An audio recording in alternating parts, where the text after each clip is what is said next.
It was the deadliest terror attack in the city since 9/11, carried out by one man with a truck.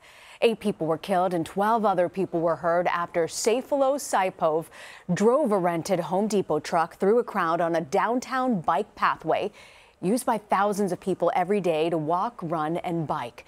The president spoke about it during a cabinet meeting earlier this afternoon.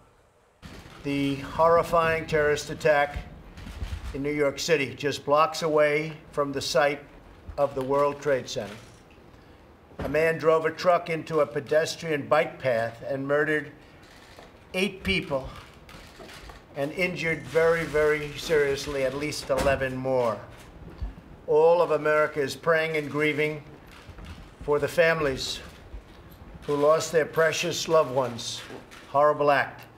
Our hearts break for them, and we pledge to renew our resolve in their memory. My administration is coordinating closely between federal and local officials to investigate the attack and to further investigate this animal who did the attacking. And updates will be provided as available. I am today starting the process of terminating the diversity lottery program. I'm going to ask Congress to immediately initiate work to get rid of this program. Diversity and diversity lottery. Diversity lottery sounds nice. It's not nice. It's not good. It's not good. It hasn't been good. We've been against it.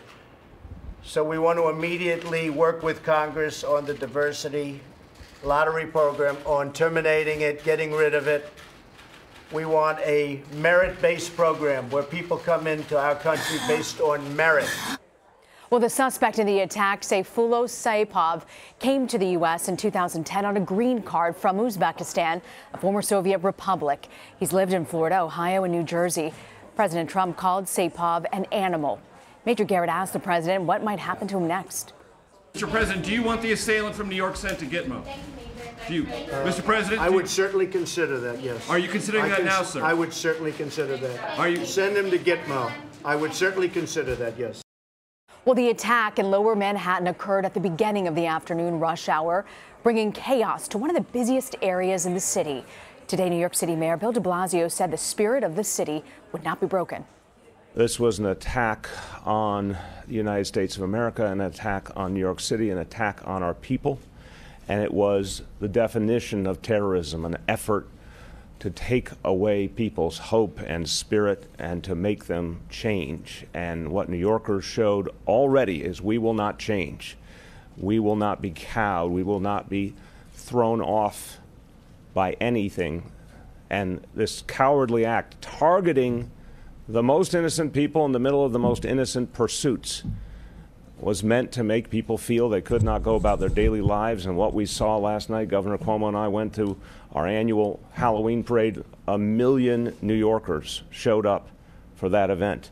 And as we spoke with them, they were undeterred. They were strong. It made me very proud of New York City and all the people of this country to see that strength in the face of adversity. Our own Vladimir Duthiers is out in Lower Manhattan, where he spoke earlier with the director of the Soufan Group about the attack and where the investigation goes from here. It's remarkable. Commissioner Miller said he rented this vehicle at 2:06, 2:08 p.m. in Passaic, New Jersey, drove it into New York City, and by 3 o'clock, 3:08, people started calling 911 saying man with a gun. So it's about an hour, and yet they were able to track him thus far, up until this very moment. Speaks a little bit to how the enormous resources that are at the disposal of New York City and the NYPD. But what are the challenges for other communities in the United States that may not have these resources?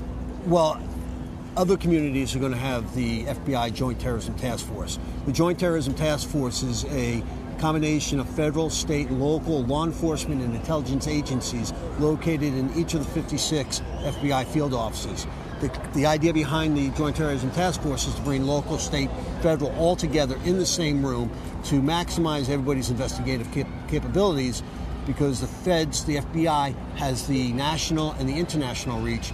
The local and the state agencies have a better handle on what's going on in their neighborhoods and in their state. And together, everybody brings everything they have to the table, and that's how they can track things like this so quickly.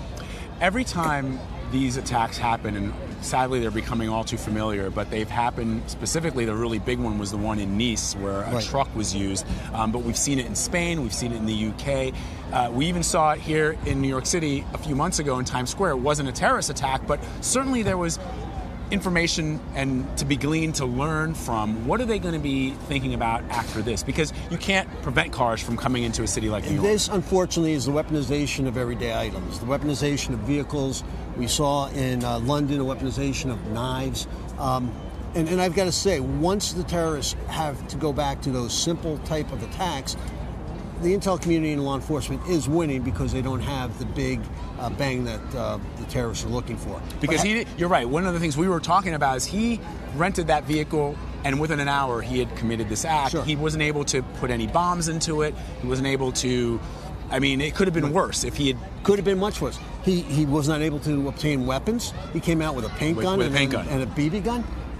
In a country that's got lots of weapons. Lots of guns. So you can see that there wasn't a whole lot of plan. There wasn't a lot of support this guy was receiving. This looks almost like spur of the moment, except for he had been planning it for a while. But there was something that kicked it off and made him act yesterday. Because let's go back to the first World Trade Center attack. Right. The vehicle that was used in that attack. The components that were used to build the explosive device, if somebody tried to do that today, would that raise a red flag with law enforcement or with the FBI? There are we've learned from previous attacks, and there are now tripwires that if somebody were to go in and buy certain items, those businesses know, I'm going to contact the FBI, the Joint Terrorism Task Force here in New York City, contact the NYPD, because they've been told if somebody buys large quantities of product A, it's probably not for personal use, it's going to be for something else.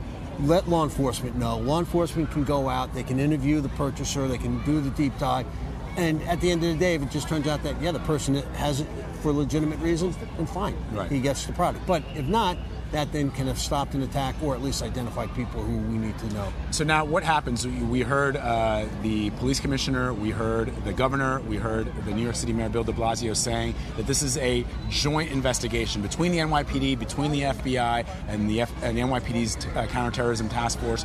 What happens next in the investigation? Well, again, the NYPD owns the streets here, so they're going to be doing a lot of the work down here.